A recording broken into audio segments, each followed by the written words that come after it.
Australian athlete, may pangarap na makarating sa Olympics. Disiplinado, kilala, hinahangaan.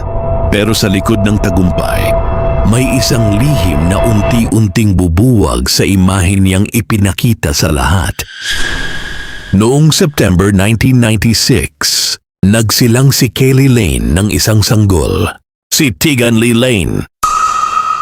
Ngunit makalipas lamang ang 2 araw, biglang nawala ang bata.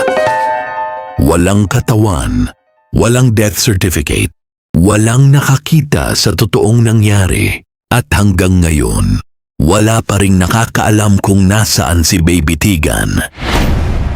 Ito ang isa sa pinakakontrobersyal at pinakamisteryosong criminal case, ang Kaylee Lane case. Si Kaylee Lane ay ipinanganak noong March 21, 1975 sa Australia. Lumaki siya sa isang kilalang pamilya at maagang nakilala bilang isang mahusay na athlete. Isa siyang elite water polo player at kabilang pa sa Australian Junior Women's Team. Nananalo ng silver medal noong 1995. Pangarap niyang makapasok sa Olympics. Sa mata ng publiko, siya ang larawan ng tagumpay. Ngunit habang lumalakas ang kanyang athletic career, may isa pala siyang lihim na halos walang nakakaalam. Sa pagitan ng mga tao ng kanyang pag-aaral at paglalaro, ilang beses siyang nabuntis ng palihim.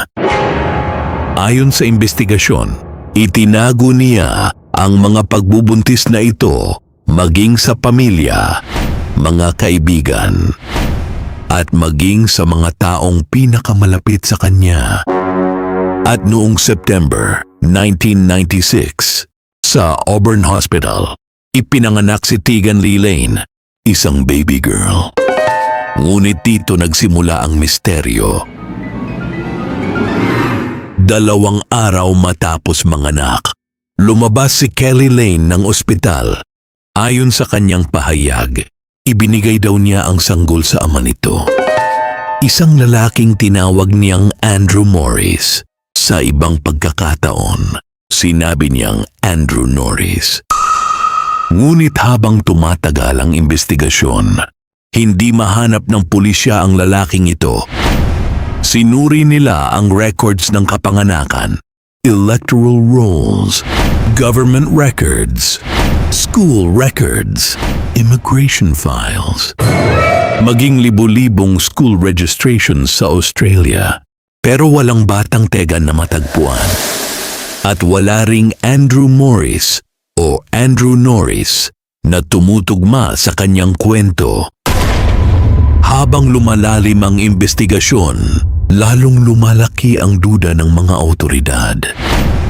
Noong 2005, nagsagawa ng coronial inquest tungkol sa pagkawala ni Baby Tegan.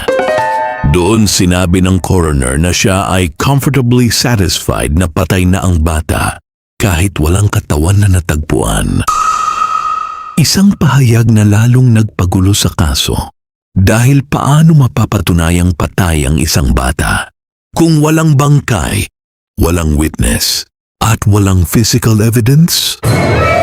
Gayunpaman, ipinasa ang kaso sa homicide investigators. At noong 2009, formal na sinampahan si Kaylee Lane ng murder. Nagsimula ang paglilitis noong August 2010 sa Supreme Court of New South Wales. Isa itong kaso na umikot halos buong Australia. Araw-araw itong laman ng balita sa korte. Iginiit ng prosecution na pinatay ni Kaylee Lane ang kanyang anak upang maitago ang pagbubuntis, maprotektahan ang kanyang reputasyon at hindi masira ang kanyang athletic future. Ayon sa Crown, gusto niyang mapanatili ang imahe ng pagiging disiplinadong atleta at ayaw niyang malaman ng mga tao ang kanyang mga lihim na pagbubuntis. Ngunit tumutol ang depensa. Sinabi ng kanyang abogado Nasaan ang katawan? Nasaan ang ebidensya ng pagpatay? Walang forensic evidence. Walang witness sa pagpatay. Walang eksaktong lugar ng krimen. At walang malinaw na sanhi ng pagkamatay. Gayunpaman, matapos ang ilang buwan ng paglilitis, nagdesisyon ang hurado. Noong December 13, 2010, hinatulan si Kelly Lane na guilty sa murder ni Baby Tegan. Napatunayang guilty rin siya sa ilang counts ng pagsisinungaling sa ilalim ng panunumpa. Noong April 2011, binigyan siya ng korte ng 18 years na pagkakakulong. At habang binabasa ng hukom ang sentensya, tahimik ang courtroom.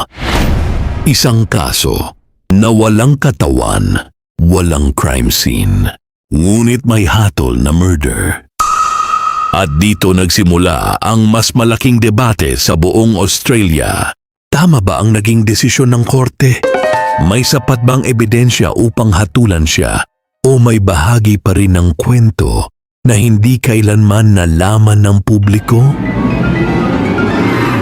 Hanggang ngayon, marami pa rin ang nagtatanong, ano ba talaga ang nangyari kay Baby Tegan? Buhay ba siya noon at naibigay sa ibang tao? O totoo bang namatay siya matapos umalis sa ospital? At kung patay na siya, nasaan ang kanyang katawan? Mahigit 2 dekada na ang lumipas. Pero nananatiling isa sa pinakamalaking misteryo sa Australia, ang pagkawala ni Tegan Lee Lane. At marahil, ang pinakamabigat na tanong sa kasong ito ay hindi kung sino ang hinatulan ng korte, kundi nasaan si Baby Tegan.